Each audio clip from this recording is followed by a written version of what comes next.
Ray. What do you want to do tonight? The same thing we do every night, Pinky. Try to take over the world. Ancient philosophy talked about an end of time and a transformation of humanity. And while they could tell us about when this might occur, they really didn't underline why it would occur. Now we know why we are facing our imminent extinction on this planet and coming to those prophecies and making them real. And that is this. We base our world on knowledge. Knowledge is power. Lack of knowledge is lack of power. Well, the knowledge that we've been operating with for many centuries, and the last couple hundred years specifically, the new scientific knowledge, is not actually found to be valid today, which means we've been operating from misperceptions, misbeliefs about the world comes from. Well, the idea is very simply this: if you don't understand, if you have a misperception of the world, it can kill you. And so the significance, I'll give a simple example, is that if we had an anorexic person standing right here, and you and I looked at this anorexic person, we say, well, this person's near death, skin and bones. And we should ask them, what do they see when they look in the mirror? They say, well, I look in the mirror, I see this overweight, bloated person. And so they have a misperception. And what does the misperception lead to? It causes their brain to send chemistry to their body to reduce more weight. And because of a misperception, they're going to kill themselves. There was nothing wrong with their biology, it was their perceptions that were wrong. Well, we have three misperceptions that are causing our extinction. One is the belief that the material realm is all there is and all that matters, so that matter is all that matters. Number two is the belief that genes control our lives, which make us victims because we didn't pick the genes that can't change them and they have power over us. And the third one is an extension of Darwinian belief that says that the world is based on a struggle for survival. We all know about the rat race. And why is it a rat race? Because our fundamental belief is that if you don't go out there and fight to stay alive, you'll be trampled and killed. And so we see a world based on this Darwinian world, a nightmare of a struggle for survival, which involves war and competition and gouging each other for each one climbing up on the back of another to stay alive. So what's wrong with these perceptions? Well, number one, the belief that matters is all that matters. That's a Newtonian belief. Quantum physics has come in and said, boy, did you make a mistake on that. It's not the physical matter that's most important, it's the invisible stuff you can't see, because it's the invisible fields, the energy fields, that shape matter in the same way that a magnet can cause the shaping of iron filings. So if you look at the structure of what's going on in here and blame it on the structure, no, you missed it. It's based on the invisible. But the biggest part of the contribution to that invisible from us is our mind. Our minds are shaping the world. So whatever we believe is like a magnetic field that shapes our biology and our life to conform to the belief. So it says, wow, if that's true, then all of a sudden we should put more emphasis on the mind than on the body part. And that if we change our beliefs, then we can save our world. Myth number two was that genes control us, the belief of a victim. Again, cancer's in my family, what can I do about it? Might as well enjoy my life now. And all of a sudden we become irresponsible. Why? Because I said, well, if I can't control it, why do I care? And then irresponsible nature leads us to the extinction as well. The new science says, no, genes don't control your life, your mind controls your life. That your mind, acting through a new thing called epigenetic control, a new mechanism by which the environment or the perception of the environment controls our genetics, is what controls our heredity. And all of a sudden it says, well, then it means if you change your mind or your perception, then you change your biology. And the answer is absolutely. So you're a master of your life rather than a victim. And the third one that says, get all the matter you can, take it from the earth, rape the planet, gather it all in your yard because that's a measure of your success. Turns out, no, it's not. And the competition you use to gather all this matter is actually now found to be destructive, because evolution is based on a cooperation. When we look into the biosphere, it's all a balanced, harmonious community except for us, because our belief says it's a struggle. The plants and the animals behind me, they look at it as this is a garden for them. We're the only ones that are out of the garden by a misperception. Since perception controls life and misperceptions can kill you, then you recognize the fundamental misperceptions on which we base our civilization are the destructive elements leading to our extinction. And when the new beliefs come into the public, civilization will take a radical turn and move off into a new situation of thriving and harmony and holism. That's the dimension that we're going to. This is the end of the civilization of the old beliefs and the transition into the new one. It's really interesting when we look at the world right now. It's in crisis, and that really promotes a lot of fear, which then creates a worse situation, because then we get into protection, shut ourselves down. So I think we should look at what's really going on in a different understanding. Cells are like people, and you have 50 trillion cells in you, so you have 50 trillion citizens, people inside of you. But imagine you were inside a caterpillar, and you were in there with millions and millions of other cells, and all the cells have jobs: digestion, respiration, muscle cells doing their thing. Everybody's got a job. Caterpillar's growing. Everybody every day at the end of the day go, wow, man, we were working today. This thing is building. The caterpillar's getting bigger and bigger. The economy in that caterpillar's growing. So you as cells inside, you don't see the outside world, you see the inside world of your universe of cells as workers and all that. And you're looking around saying, yeah, system is growing, economy's great, everything's wonderful. Then there's a point where the caterpillar reaches a certain size and things start to slow down. And all of a sudden when things start to slow down, there's like more cells than necessary for the jobs. Cells start getting laid off. Actually, what's happened. And many cells in this fear state actually commit suicide, which in biology is called apoptosis. They actually commit suicide because they look around going, oh, the thing's falling apart. Everybody's losing their work. That seems like it's coming to an end. And while everybody's in that panic fear, there are other individual cells in there that are not panicked. These other cells, genetically identical, but have a different vision. And they're called imaginal cells. That's the name of them. And these imaginal cells, they're in the midst of all this falling apart of their civilization, are looking and say, there's something better and more beautiful in front of us. They're the ones that create the butterfly.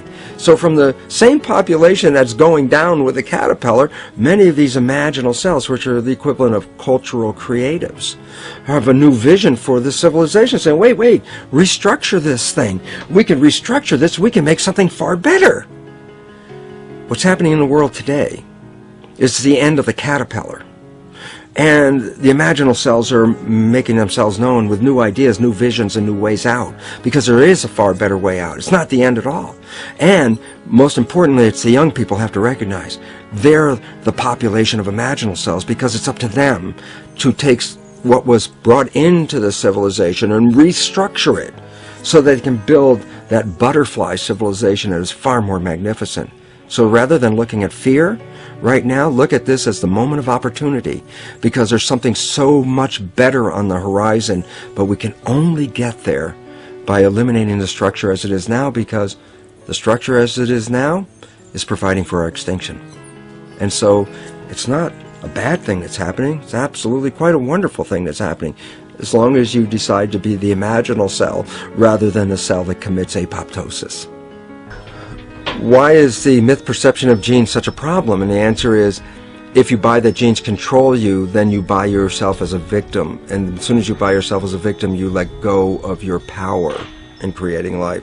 The new science of epigenetics totally reveals that this is not true. And in fact, takes the mind and uses that as the shaper of the physical world. And then all of a sudden you realize then you become powerful, because you can change your mind and think anything you want, so you become the creator.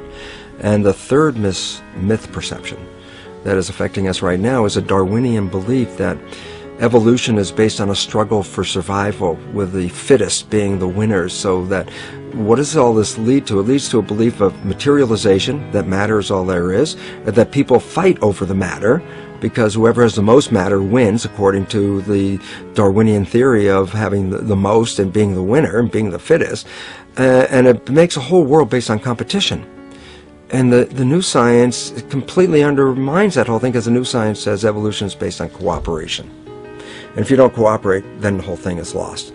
What we're seeing right now is, with all the competition of each other destroying each other, wars, competing for material existence, raping the planet and tearing it apart to get some pieces of it to hold in your hands and say you won the game. Every one of those moves is destructive, not just of the planet, but of human civilization, because human civilization will thrive with cooperation and will die with competition.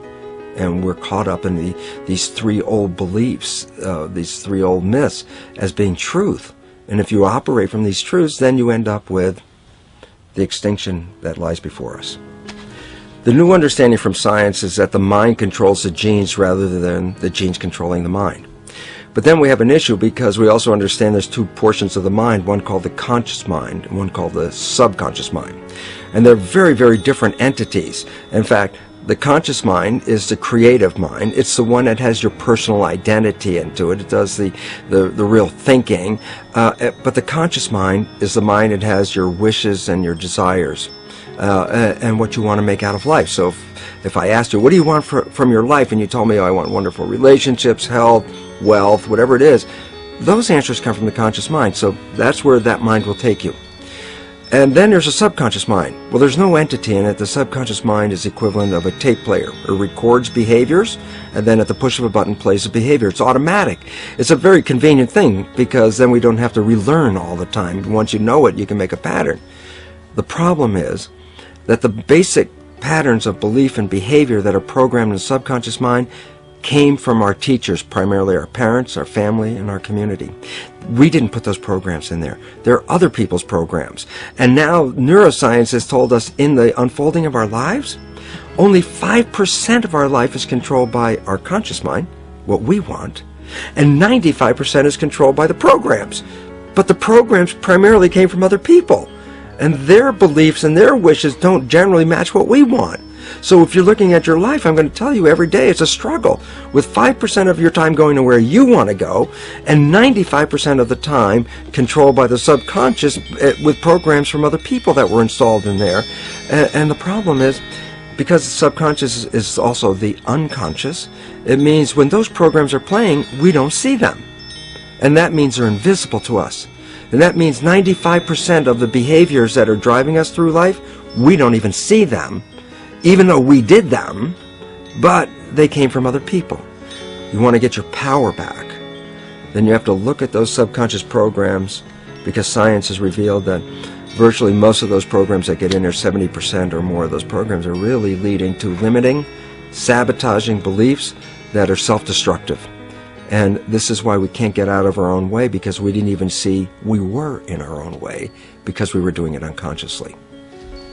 The basis of the biology belief is that there is a new biology. And when I mean new biology, a biology based on new beliefs compared to the existing beliefs that almost everybody's been programmed with at school. The existing beliefs are that a human body is a biochemical machine controlled by genes, and therefore the behavior, emotions, and character of our biology, our health, our lives, are controlled by genes which we don't control. Which means then we're victims to the genes. If the genes make a decision to get you sick, then you're just a victim to this. So this is what we taught people. You're a victim.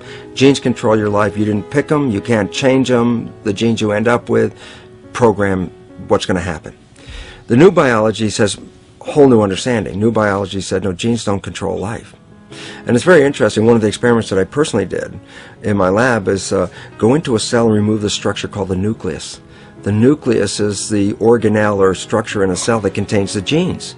Well, if the genes control life, if you take the nucleus out and throw it away, then there shouldn't be anything to control life in the cell. And the joke is, the cells can live for 2.5 or more months with no genes in them. And they're still carrying out all the complexities of life, moving around, eating, breathing, talking to other cells, avoiding toxins, no genes. And the first thing is you have to really ask them, what's controlling the cell? And the answer is, not the genes. So that already says there's something going on. Secondly, my experiments on stem cells, which I started in 1967, I'd isolate one stem cell, put it in a petri dish, and then it would divide every 10 hours. And after a few days, I'd have thousands of cells in there, but what was unique is they all came from one cell, meaning then they were all genetically identical, like 1,000 twins or 10,000 twins in the petri dish. I separated the cells in the petri dish into 3 different new petri dishes. So I took all the cells, split them up into 3 groups, and then just put them in 3 petri dishes. And then I changed the growth medium, the constituents of the environment, in each of the 3 dishes. In one dish, the cells form bone. The second dish, they form muscle. And the third dish, they form fat cells. And all of a sudden, you have to stop and start with the big question: what controlled the fate of a cell?